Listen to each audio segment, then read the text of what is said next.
mənim şəxsi mühafizəçimin məni belə qucaqlamağı.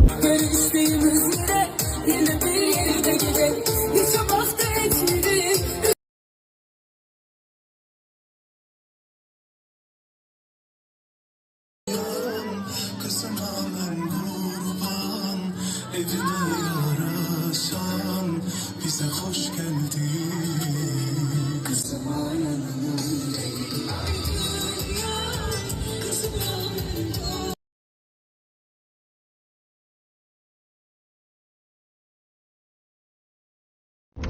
Bir açıqlama vermək istəyirəm, çünki xoş deyil mənə.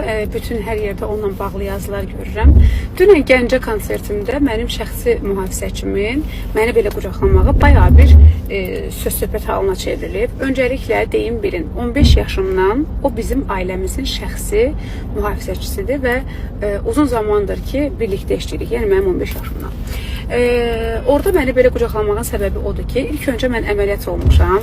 Qabırğalarıma çox dəyilməsin. Çünki insanlar hamı birdən-birə sağ olsunlar. Birdən-birə mənim üstümə belə axın gəlirdi.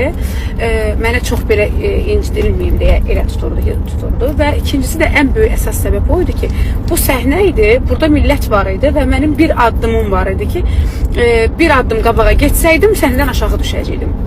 Əlimi də bütün insanlara uzatdığım üçün insanlar məni aşağıya doğru dartırdılar. Mən oradan aşağı düşməyim deyə o məni elə qucaqlayırdı. Yəni bilib bilmədən danışmayın, ayıbdır.